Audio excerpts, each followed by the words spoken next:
కాంగ్రెస్ నేతలే కాదు పోలీసులు కూడా జనాలను మోసం చేస్తున్నారు. సీఎం రేవంత్ పేరు చెప్పి మరి బెదిరింపులకు పాల్పడుతున్నారు. మణికొండలో గన్మెన్ అశోక్ బెదిరింపులకు పాల్పడ్డాడు. తాను సీఎం రేవంత్ గన్మెన్ అని చెబుతూ కాలనీ వాసులను భయభ్రాంతులకు గురి చేస్తున్నాడు. అశోక్ భార్య కాలనీ వాసుల వద్ద చీటీలు కట్టించుకున్నారు. చీటీలు పూర్తయిన తర్వాత కూడా డబ్బులు ఇవ్వడం లేదు. ఇదేంటని నిలదీస్తే తాను సీఎం రేవంత్ గన్మెన్ అని అశోక్ బెదిరిస్తున్నాడు. తనను ఎవరు ఏమి చేయలేరని బరిదెగించి మాట్లాడుతున్నారు. గన్మెన్ అశోక్ గురించి స్థానిక పోలీసులకు ఫిర్యాదు చేసినా కాకీలు పట్టించుకోవడం లేదు. దీంతో బాధితులు లభోదిపోమంటున్నారు. మరింత సమాచారం ప్రతినిధి రంజిత్ అందిస్తారు. హైదరాబాద్ మణికొండలో గన్మెన్గా పనిచేస్తున్నటువంటి అశోక్ అనే వ్యక్తి రేవంత్ రెడ్డి దగ్గర పనిచేస్తున్నా అని చెప్పుకుంటూ అతని ఫోటోని వాట్సాప్ డీపీలుగా పెడుతూ స్థానికంగా ఉన్న ప్రజలకు ప్రలోభాలు పెడుతూ అతని యొక్క భార్య అయినటువంటి శ్రీలక్ష్మి అనే ఆమె శ్రీలక్ష్మి చిట్ ఫండ్స్ అనే ఒక పేరు నడుపుతూ స్థానికంగా ఉన్న కాలనీ వాసుల దగ్గర చిట్లు నడిపించుకుంటూ దాదాపు లక్షల రూపాయలు కూడా మోసం చేసేందుకు కూడా స్థానిక బాధితులు వాపోతున్నారు. అసలు ఏం జరిగిందనే విషయం కూడా స్థానికులను అడిగి తెలుసుకుందాం. అన్న చెప్పండి, మీరు ఎన్ని లక్షల రూపాయల చిట్టీలు కట్టారు? దాదాపు మీకు ఎన్ని లక్షల రూపాయలు కూడా శ్రీలక్ష్మి గారు ఇవ్వాలి అడిగితే ఏమంటున్నారు? నేను 5 లక్షల రూపాయలు అతనికి ఇచ్చాను, క్యాష్ ఇచ్చాను. నేను పక్కకు భార్య కూర్చుంది, ఆయన చేతికి ఇచ్చిన డబ్బులు మళ్ళీ చిట్టి కూడా వేసిన. నేను 5 లక్షల రూపాయలు చిట్టి కూడా వేయించుకుంది. చిట్టి డబ్బులు ఇచ్చింది, ఇవ్వలేని అంటలేదు. నా అసలు డబ్బులు ఇచ్చే వరకు ఉల్టా మా మీద కేసులు పెడుతుంది. ఏమంటారు? కేసులు పెట్టి 100కు ఫోన్ చేయాలి, పిలిపియాలి. పిలిపించి ఏదో వల్గర్గా చేస్తుంది ఆమె. మీకు డబ్బులు ఇవ్వం, ఏం చేసుకుంటారో చేసుకోరు, మీరు కోర్టుకు రావాలి, పోలీస్ స్టేషన్ చుట్టూ తిరగాలి. మీరు నా మొగడు ఏఆర్ కానిస్టేబుల్ రేవంత్ రెడ్డి ఎంబడి ఉంటాడు, మీరు ఏం చేసుకుంటారో చేసుకోరు, ఏం చేయలేరు మీరు మమ్మల్ని. ఓకే, పోలీసులకు మీరు ఫిర్యాదు చేస్తే పోలీసులు ఏమంటున్నారు? పోలీసులు పర్వాలేదు, సిఐ సారు మనకు రెస్పెక్ట్ ఇచ్చి మీ బాధ ఏందో చెప్పుకోండి అని అన్నారు. కాకపోతే జర కింది పోలీసు వాళ్ళే జర కొంచెం పట్టించుకుంటలేరు. ఏమో చెప్పండి, మీకు ఎన్ని డబ్బులు ఇవ్వాలి అడిగితే ఏమంటారు? పోలీసుల దగ్గరికి పోతే ఎలా స్పందిస్తారు?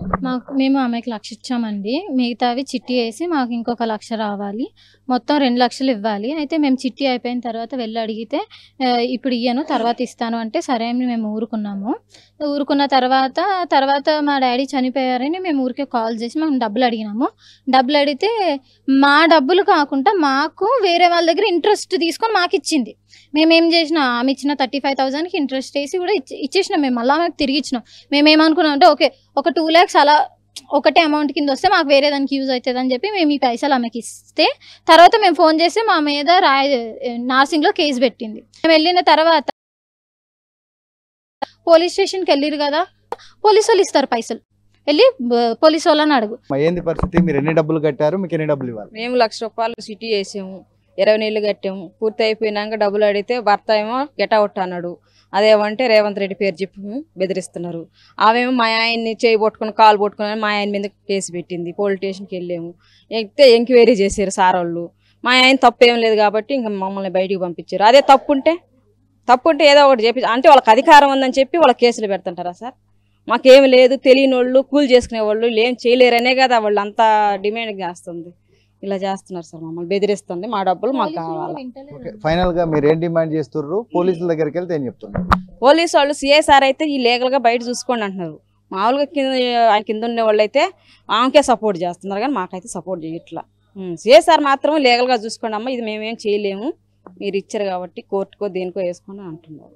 ఆమెం లేనిదైతే కాదు, సొంత ఇల్లు ఉంది, మేము మొత్తం కూడా ఇవ్వమంటున్నా, నీకు ఉన్నంతలో కొంచెం ఇవ్వమంటున్నాం, దానికి బెదిరిస్తుంది. ఆమె చోట ఇంకొక ఆమె సపోర్టు. ఓకే, మీరు డబ్బులు అడిగితే ఏమంటుండ్రు? మీరు వెళ్తే బండి ఎక్కుమన్నావు, అప్పుడు అట్లా చేసినావు ఇట్లా చేసినావు అని చెప్పి ఇంతకు ముందు తప్పుడు సాక్ష్యం 5 అమ్మని తప్పుడు సాక్ష్యం పెట్టించి కేసు పెట్టిస్తే పోయినాక సిఎస్ఆర్ నా సార్ చూసి ఏం పని చేస్తారు అంటే మేస్త్రి పని చేస్తారు.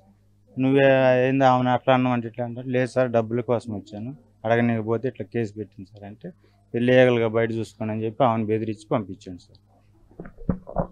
ఇది పరిస్థితి. అంటే దాదాపు ఇక్కడ స్థానికంగా ఉన్నటువంటి వ్యక్తులు కూలి పని చేసుకొని దాంతో పాటుగా వాళ్ళు ఏదైతే చిట్టి ఫండ్ వేసారో వాళ్ళ ఇంట్లోనే కిరాయికున్న వ్యక్తులు వాళ్ళకు చిట్లు కట్టుకుంటూ 20 నెలలు పూర్తయిన తర్వాత డబ్బులు అడిగితే వాళ్ళపైన కేసులు పెట్టడం. అంటే పోలీస్ శాఖలో పనిచేస్తున్నటువంటి అశోక్ అనే వ్యక్తి రేవంత్ రెడ్డి గన్మెన్గా పనిచేస్తున్నాడని పోలీసులను అడ్డం పెట్టుకొని దాంతో పాటుగా 100కు డైల్ చేసి పోలీసులను పిలిపించేసి ఇక్కడ స్థానికంగా ఉన్న వాళ్లకు బ్యాక్గ్రౌండ్ లేకపోవడంతో వాళ్ళని ఖచ్చితంగా డబ్బులు ఇవ్వకుండా వాళ్ళపైన కేసులు పెట్టడం, తప్పుడుగా అంటే బనాయిస్తున్నారని చెప్పేసి ఇబ్బందులు పెట్టేసి వాళ్ళ డబ్బులు ఎక్కువ విధానంలో శ్రీలక్ష్మి అండ్ అశోక్ ఇద్దరు కలిసి దాదాపు ఇక్కడ 10ల సంఖ్యలో మోసాలు చేసినట్టుగా కూడా స్థానిక బాధితులు చెప్తున్నారు. కెమెరామెన్ మధుతో రంజిత్, టీనిస్, హైదరాబాద్.